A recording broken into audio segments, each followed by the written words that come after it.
दोषियों को सजा दो, सजा दो, सजा दो, भूपेंद्र पटेल इस्तीफा दो, इस्तीफा दो, इस्तीफा दो। ये सरकार जिन आंकड़ों को छुपाती थी, जिन दमन उत्पीड़न को छुपाने का काम करती थी, पिछले दिनों मोरबी की घटना ने उसका पर्दाफाश कर दिया। जो सरकार का जिम्मेदारी होती है ना, वो अपनी जिम्मेदारी से हाथ हटा सके ताकि लोगों के ऊपर ये डाली जा रही है।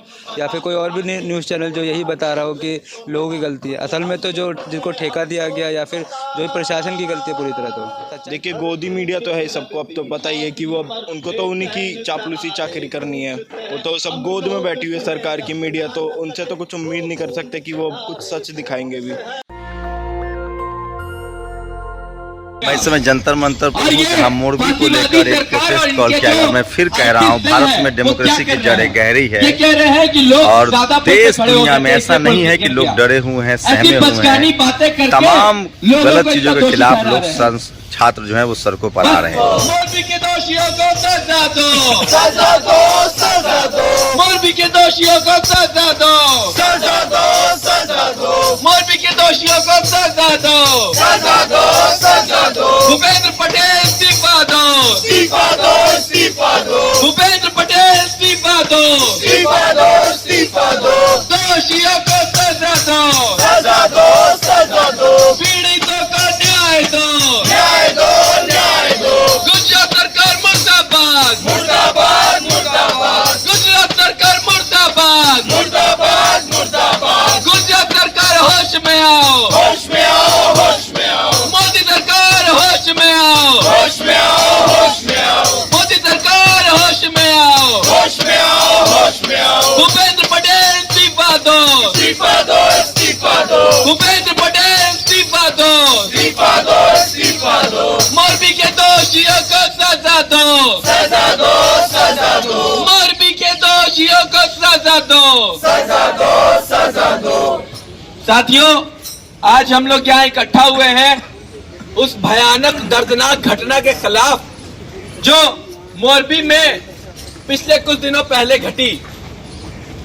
ये फासीवादी सरकार जो विकास का वायदा लेकर आई थी, जो ये कहती है कि गुजरात मॉडल को देखो, देखो हमने गुजरात में क्या क्या कर दिया, क्या किया, ये आप सबके सामने है। ये सरकार जिन आंकड़ों को छुपाती थी, जिन दमन उत्पीड़न को छुपाने का काम करती थी, पिछले दिनों मोरबी की घटना ने उसका पर्दाफाश कर दिया। दोस्तों, सैकड़ों की संख्या में लोग मारे गए और इसका जिम्मेदार कौन है? जब ये ऐसा पुल जब गिर जाता है, जिस पुल का न तो फिटनेस सर्टिफिकेट सरकार मांगती है, न तो कोई जांच करती है कि जब पुल रेनोवेशन हुआ तो क्या ये पुल ठीक था या नहीं था। दोस्तों, 7 महीनों से गुजरात का झूलता पुल, मोरबी का झूलता पुल बंद पड़ा था। उस पर रेनोवेशन का काम जारी था क्योंकि वो पुल डैमेज हो चुका था। लेकिन 7 महीनों के बाद जब पुल वापस खुला तो न तो उसके लिए कोई फिटनेस सर्टिफिकेट सरकार ने मांगा, न तो कोई ऐसी जांच की जिसका नतीजा ये हुआ। देखा आपने मोरबी की घटना को लेकर जंतर मंतर पर प्रोटेस्ट कॉल हुआ था, जिसमें छात्र जो है वो शामिल है और उन्होंने अपनी बात। मोरबी की घटना को लेकर एक प्रोटेस्ट कॉल किया गया है और कुछ युवा हैं। कहाँ से आए हैं? मैं तो दिल्ली में ही हूँ, करावल नगर से आया हूँ। क्या करते हैं? मैं तो स्टूडेंट हूँ। तो क्या लगता है मोरबी के लिए कौन जिम्मेदार है?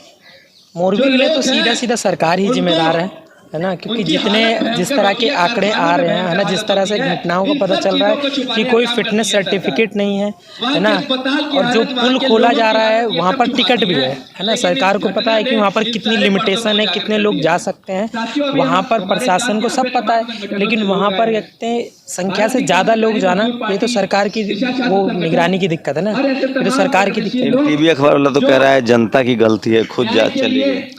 ये तो देखिए वो ये भटकाया जा रहा है ना, ये क्या हो रहा है ना कि लोगों को दूसरे मुद्दे पर भटकाया जा रहा है, लोगों को ही दोषी कहा जा रहा है। लेकिन सरकार अपने कहते हैं, जो सरकार का जिम्मेदारी होती है ना, वो अपनी जिम्मेदारी से हाथ हटा सके ताकि लोगों के ऊपर ये डाली जा रही है। और भी लोगों से बात करेंगे। सर, किसको जिम्मेदार मानते हैं आप मोरबी जी, किसको जिम्मेदार मानते हैं? खासतौर पर गुजरात सरकार जो पूरी तरह इसके लिए जिम्मेदार है, वही गौर करना पूरा। इसीलिए आज जो पूरी समस्या हो रही है कि जो पूरी घटना घटी है, गुजरात सरकार हम लोग तो मानते हैं जिम्मेदार इसके लिए जो, और ख़ास तौर पे उसके अलावा जो इस पूरी घटना को भरमाया जा रहा है, जैसे गोदी मीडिया दिखा, टीवी अखबार तो कह रहा है लोग ही जिम्मेदार हैं।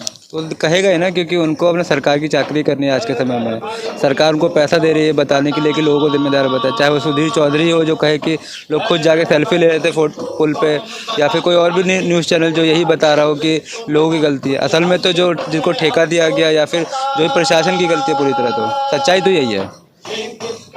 जनता जो है वो समझ रही है। कहाँ से आए हैं दोस्त, क्या नाम है? मेरा नाम अंकित है। आपको क्या लगता है किसकी गलती है?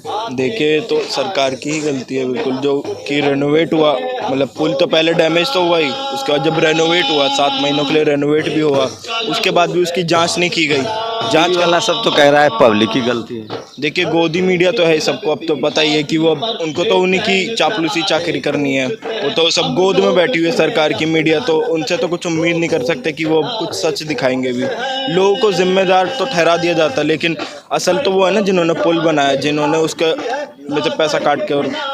और भी एक दो राय ले रहे। मैम, आपको क्या लगता है? टीवी अखबार वाला तो कह रहा है कि पब्लिक की गलती है, उनको खुद सोचना चाहिए। हाँ, देखिए गुजरात मॉडल जो पेश किया जा रहा था लोगों के सामने, और उसकी जब सच्चाई सामने आ रही है तो ये दोष मंडा जा रहा है लोगों की कि लोगों की गलती। इसमें लोगों की गलती नहीं है, पुल बंद कर दिया गया, रिनोवेट हुआ, रिनोवेट के बाद उसको ओपन किया गया, तो उसमें बताइए सर इसकी क्या गलती है, पब्लिक की क्या गलती है? तो सरकार की साफ साफ अस्पताल में जब मोरबी में मोदी जी जाते हैं दौरा करने के लिए, तो उससे पहले उसको रिनोवेशन किया जाता है, तो किसकी गलती है वहाँ पर भी, है ना? ये तो खस्ता हालात एकदम चिक चिक के खुद बता रहे हैं, तो इतनी मौतें नहीं होती ना।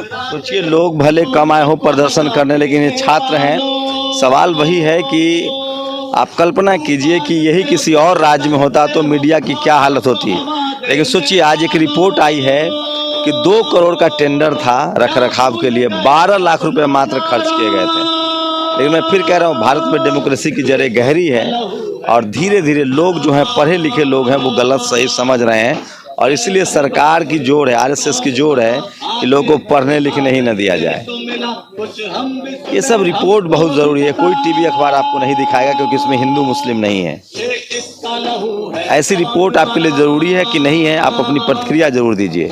अगर रिपोर्ट ज़रूरी है तो इसको शेयर कीजिए, लोगों तक पहुंचाइए, और बहुत ज़रूरी है कि इन सवालों को आप तक पहुंचाया जाए। कैमरामैन नवीन के साथ शंभू कुमार सिंह, नेशनल दस्तक, जंतर मंतर, दिल्ली।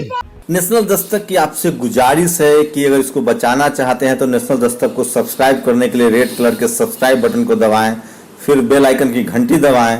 नेशनल दस्तक को बचाने के लिए बहुत जरूरी है कि हर खबर को शेयर करें, लाइक करें, कमेंट जरूर करें।